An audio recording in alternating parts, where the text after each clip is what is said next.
ಮನುದಶಕಲ್ಪಗಳಲ್ಲಿ ಸುನಂದನಾಮದಿ ಶ್ರವಣವಗೈದು ಮುಕುಂದನ ಪರೋಕ್ಷಾರ್ಥ ನಾಲ್ಕು ಸುಕಲ್ಪ ತಪವಿತ್ತು.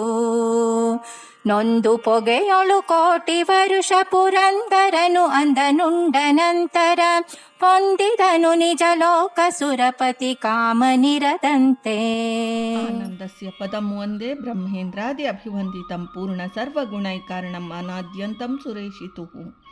ದಾಸವರ್ಯಂ ದಯಾಯುಕ್ತಂ ದೂರೀಕೃತ ದುರಾಶಿಷಂ ಹರಿಕಥಾಮೃತ ಸಾರವಕ್ತಾರಂ ಜಗನ್ನಾಥ ಗುರುಂ ಭಜೆ. ಶ್ರೀ ಹರಿಕಥಾಮೃತ ಸಾರ ಕಲ್ಪಸಾಧನಾ ಸಂಧಿ ಪದ್ಯ 43.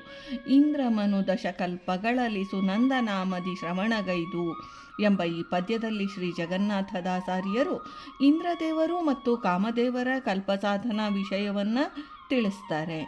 ಇಂದ್ರ ಪದವಿಗೆ ಬರ್ತಕ್ಕ ಜೀವರಿಗೆ ಸಾಧನ 40 ಕಲ್ಪಗಳು, ಸಾಧನಾತ್ಪೂರ್ವ 20 ಕಲ್ಪಗಳು, ಸಾಧನೋತ್ತರ 20 ಕಲ್ಪಗಳು.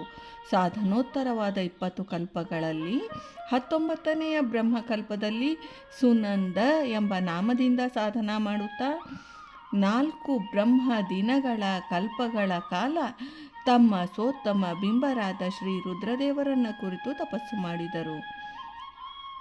ಮೋಕ್ಷಪ್ರದನಾದ ಶ್ರೀ ಮುಕುಂದನ ಅಪರೋಕ್ಷಾರ್ಥವಾಗಿ ತಪಸ್ಸಿನ ಆಚರಣೆ. ಅದಕ್ಕಿಂತ ಪೂರ್ವದಲ್ಲಿ 10 ಮನುಕಲ್ಪಗಳಲ್ಲಿ ಮನುದಶಕಲ್ಪಗಳಲ್ಲಿ ಗುರುಗಳ ದ್ವಾರ ಸಕಲ ವೇದಗಳು ಸಚ್ಛಾಸ್ತ್ರ ಶ್ರವಣ ಮಾಡಿದರು.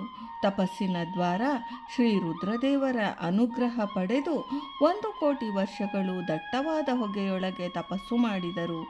ಈ ಕೋಟಿ ವರ್ಷಗಳು ಎಂದರೆ ದೇವಮಾನವ ವರ್ಷಗಳು 80ಕ್ಕೆ ಮೇಲಾದ ಮಹಾಯುಗ ಆಗುವುದು. ತಪಸ್ಸಿನಿಂದ ಉಂಟಾದ ಧೂಮಪಾನ ಮಾಡಿದ ನಂತರ ಪುರಂದರ ನಾಮಕನಾಗಿ ತನ್ನ ನಿಜವಾದ ಪದವಿಯನ್ನು ಅಂದರೆ ಇಂದ್ರ ಪದವಿಯನ್ನು ಹೊಂದಿ ಸ್ವರ್ಗಾಧಿಪತ್ಯವನ್ನು ಪಡೆದು ದೇವತೆಗಳ ಪ್ರಭು ಸುರಪತಿ ಎಂದೆನಿಸಿದನು.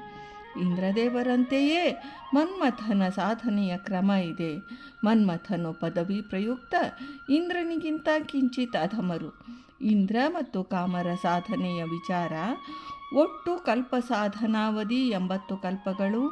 ಸಾಧನೋತ್ತರ 20 ಕಲ್ಪಗಳಲ್ಲಿ 10 ಮನುಕಲ್ಪಗಳ ಕಾಲ ಗುರುಗಳ ದ್ವಾರ ಸಚ್ಛಾಸ್ತ್ರಗಳ ಶ್ರವಣ ಅಧ್ಯಯನಾದಿಗಳು. ನಂತರ 4 ಬ್ರಹ್ಮದಿನ ಕಲ್ಪಗಳ ತಪಸ್ಸಿನ ಆಚರಣೆ. 1 ಕೋಟಿ ವರ್ಷ ಹೊಗೆಯಲ್ಲಿ ಕೂತು ಧೂಮವನ್ನು ಉಂಡ ನಂತರ ನೈಜ ಪದವಿ ಪ್ರಾಪ್ತಿ ಎಂದು ಶ್ರೀ ಜಗನ್ನಾಥದಾಸಾರ್ಯರು ಈ ಪದ್ಯದಲ್ಲಿ ಹೇಳಿದ್ದಾರೆ. ಭಾರತೀ ರಮಣ ಮುಖ್ಯ ಪ್ರಾಣಾಂತರ್ಗತ ವೃಂದಾವನ ವಿಹಾರಿ ಶ್ರೀಕೃಷ್ಣಾರ್ಪಣಮಸ್ತು.